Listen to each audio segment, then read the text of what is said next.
have a temporary ban for 90 days on people coming in from 7 nations out of almost 200 countries who were unvetted, something previous presidents have done or similar things they've done. And the media hypes it that it's going to cause the stock market to go down. So the stock market had gained $1,200+ billion. It's now lost a little bit of $100 billion. But the media is saying, see, the economy's going down. It's all over. Yay! Isn't that wonderful? But what they're not telling you is it's central banks around the world are now starting to raise interest rates. They came out when Trump got elected and they said, okay, we're just going to raise interest rates. That'll kill this nationalistic movement in the UK and the United States and Germany and Austria and Australia and areas of Italy and just all over. Spain, you name it. So the globalists for almost 10 years, 9 years, have been giving themselves 0% interest, not to mention banker bailouts that are just trillions of dollars to themselves, that taxpayers have to back up. So they plunge the economy, then we have to back up their bad debts, and then they turn around and take the money we've loaned them and loan it back to us at incredible interest. And so the first thing Trump did when he got in, just 16 days ago, he's only had like 10 working days, but he's been working all 16. The first thing he did was to come in and say, let's start moving with banking regulations. Let me get my Treasury Secretary in there. They have totally blocked all the money being given to small businesses and to individuals. Lending has just been shut off ever since interest went to zero, because why should the banks do that? They're the first handlers of the money, so they get it at zero, but only select mega banks. Trump said, no, sir. We're going to give 0% interest to the little banks, the local banks, the regional banks, the private banks, the banks that aren't part of the insider groups. Not just the 6 big ones, not just a bunch of foreign banks. We're going to give 0%. And Trump's pressuring the Federal Reserve right now. That is a consortium of private banks, but it's an intergovernmental meeting group. It's just kind of the council of the private banks. He's pressuring them to keep it low. Not that's even good overall, generally. We need some interest so people that save and invest make money. But while America and the world is in this long depression / recession for the average person, it's time for Main Street to get a bubble. Because when Main Street gets a bubble, you actually get a bridge built. You actually get a business built. You actually get some jobs. You actually get some money saved. You actually get some cars bought, some restaurants visited, some haircuts paid for, some new clothes, a new coat, some new shoes. Yes, these are dangerous bubbles, but they already created a mega bubble nobody can get out of unless we get the average person out of the bubble, because that's where you are able to rebuild an economy. But without getting some money to those people, it's not going to happen. This is 101 economics. Trump should be a superstar, loved by the general public or the average poor person. But the average poor person is a Democratic supporter, especially on the East and West Coast. And they just really think all their prosperity comes from the government. They don't even care if the stock market's up, because they don't own stock. They don't understand that those businesses are hiring a lot of times based off how their stock's doing. So there's danger in the Trump euphoria. There's danger in a bubble. There's danger in him betting on he can supercharge things. But here's the deal. The danger of not doing it is a guaranteed ongoing worldwide recession / depression that's meant to consolidate total control and pick winners and losers. So I've been hammering on this for 9 years, having economist after economist on. You've heard Ron Paul, big pessimist for every politician. He says, quote, a week ago, Donald Trump's doing a great job on the economy. I think it's too little too late, but he's doing a fantastic, you can pull the clip up, a fantastic job. Paul is one of the least complimenting people out there, okay? He's very, very, not mechanical, but he's just very, very dedicated to just being very, very machine-like. There's the headline exclusive. Ron Paul says Trump is trying to stop global collapse. Folks, it's because he is. Listen, I'm a smart guy. I'm going to be okay during a global collapse, okay? So many people are self-centered, though. They're like, well, I don't care, if the general public, gets hurt in this. And of course, I'll get hurt as well.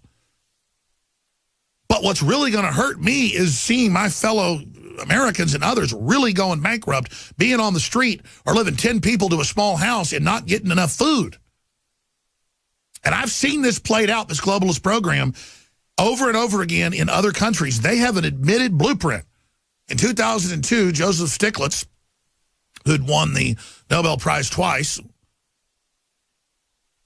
once for economics, left the World Bank as our chief economist. And he said, I will not be part of the criminal activity taking place and trying to make the public poor.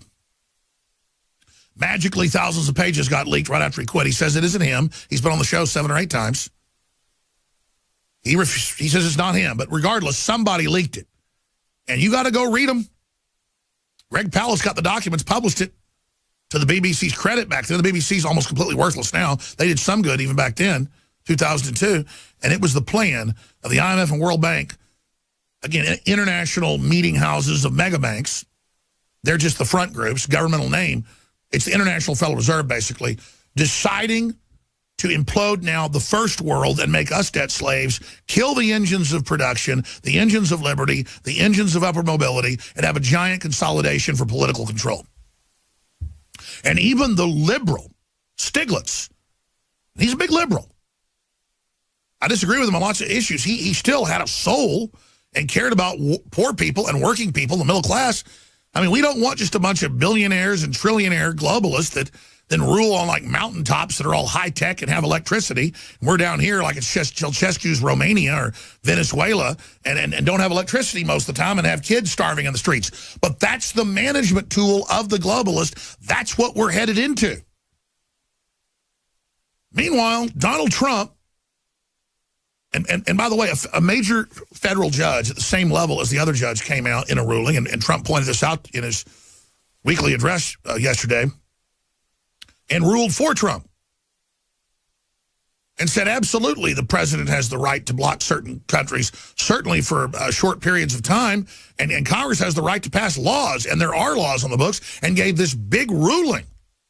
And then the Ninth Circuit doesn't look at his ruling, looks at another judge's ruling. That's a big Soros guy, appointed by George W. Bush. They're like, oh, look, he's appointed by George W. Oh, a Republican.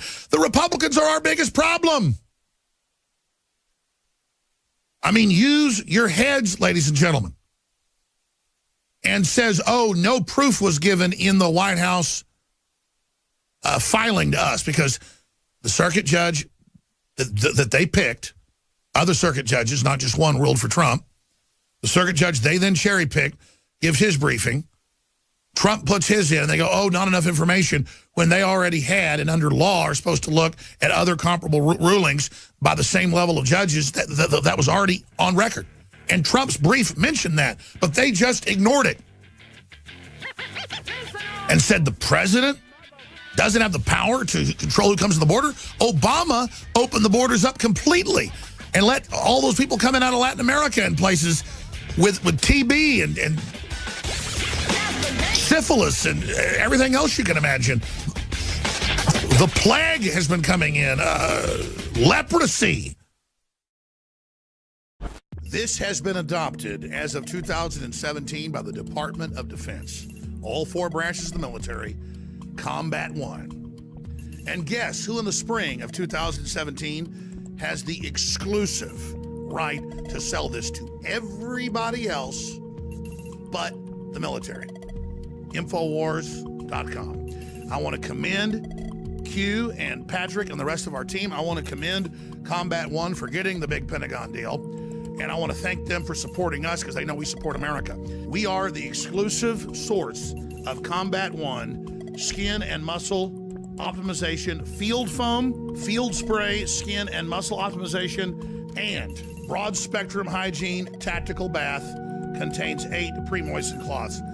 Ladies and gentlemen, these are incredibly affordable, and they have patented proprietary systems that annihilate germs, you name it, across the board. That's why it's been adopted by the Pentagon, by the Defense Department, system-wide. I'm going to go over some of the numbers, some of the proven statistics, and the claims that Combat One can make right now.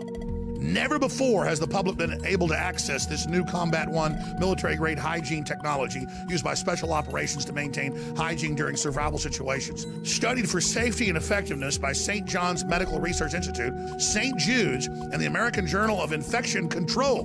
The technology behind Combat One wipes kills bad bacteria while leaving beneficial skin bacteria unharmed. That's the key buffer. The toxic wipes, the sanitizers kill everything, including your immune system. They lower your fertility. It's all admitted.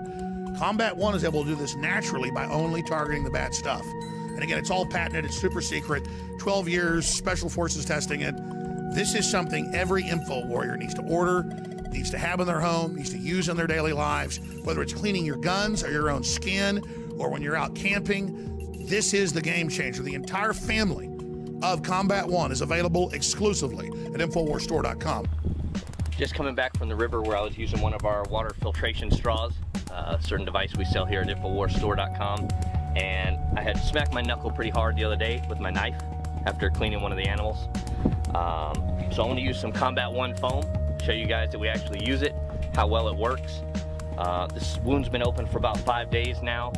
I just dipped it in and out of the river, so just a better safe than sorry.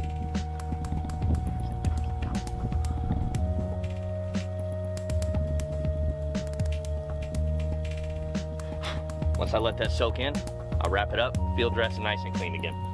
And it certainly is coming to the rescue with Combat One, born in America, made in America, and now distributed by InfoWars to America.